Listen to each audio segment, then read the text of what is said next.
ఎవరి పేర్లను నేను ఎందుకు తీయట్లేదంటే, వ్యక్తిగతంగా వైరాలు నాకిష్టం లేదు. సమస్యకి సొల్యూషన్ కావాలంతే. మరి మీరు నండూరి శ్రీనివాస్ గారిని అన్నారు గదండీ! పూరి శంకరాచార్యులు వారిని అన్నారు గదండీ! అవిముక్తేశ్వరానందన్ అన్నారు గదండీ! సాయిబాబా విషయంలో కూడా అన్నారు గదండీ! అంటూ ఇక లిస్ట్ మొత్తం పెడతారు. ఎందుకంటే రంధ్రాన్వేషణలో వీరు నిష్ణాతులు కనుక.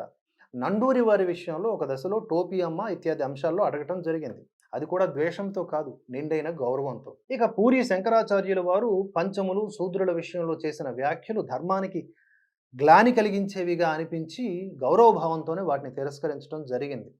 పూజ్యభావంతో. కావాలంటే ఆ వీడియోస్ మళ్ళీ చూసుకోండి. సాయిబాబాను సాయిబాబాలా ఉంచండి. సాయి లక్ష్మి, సాయి విష్ణు, సాయి శివ ఇలా చేయకండి అని చెప్పేసి నిర్ద్వంద్వంగా అడిగాను.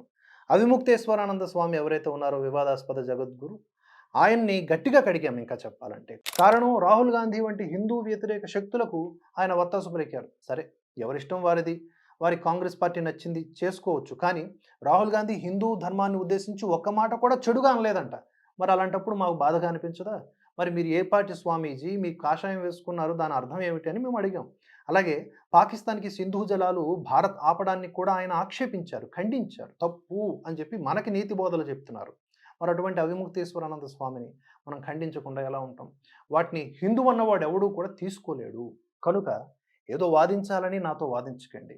అలానే సమాజంలో గల మూఢుల విశ్వాసాలు, అదే అంధవిశ్వాసాలపై, వాటిని వ్యాప్తి చేసే వారిపై నేనెన్నో అవేర్‌నెస్ కార్యక్రమాలు చేశాను. ఇక్కడ నేను అంటే నేను అనే అహం కాదండి. నాలాంటి నేను చాలా మందున్నారు ఈ దేశం కోసం, ధర్మం కోసం పనిచేసే వాళ్ళలో. కానీ ఇంత కష్టపడి ఐక్యత కోసం ముందుకు సాగుతూ ఉంటే, ఈ సంప్రదాయ వాదనలతో మమ్మల్ని వెనక్కి లాగుతూ ఉండటం నిజంగా దౌర్భాగ్యకరం. On a serious note. ఈ మధ్య కొంతమంది అంటున్నారు, స్టూడియోలలో కూర్చొని వీడియోలు చేస్తే అయిపోద్దా ధర్మ పోరాటం అని చెప్పేసి. ఇదొక సిగ్గుమారిన అహంభావ అక్కసుతో కూడుకున్న అర్ధరహిత వ్యాఖ్య.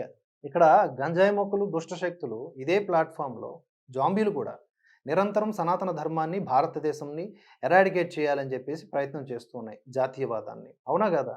మరి వారిని తిప్పికొట్టేటటువంటి ఒక వ్యవస్థ ఉండొద్దా? ఇది ముఖ్యంగా మన భరతవర్ష స్వతంత్ర న్యూస్ ఛానల్. ఇండిపెండెంట్ జర్నలిజం అంటాం కదా! రాజ్యాంగం కల్పించినటువంటి హక్కే ఇది. ఒక న్యూస్ ఛానల్ ఏం చేస్తదండి? ఇందులో ముఖ్యమైన పనంతా కూడా స్టూడియో నుంచే కదా మీకు అందించాలి. 6 నెలల నుంచి అడుగుతా ఉన్నానండి. ఇక్కడ ఏసీ లేదు.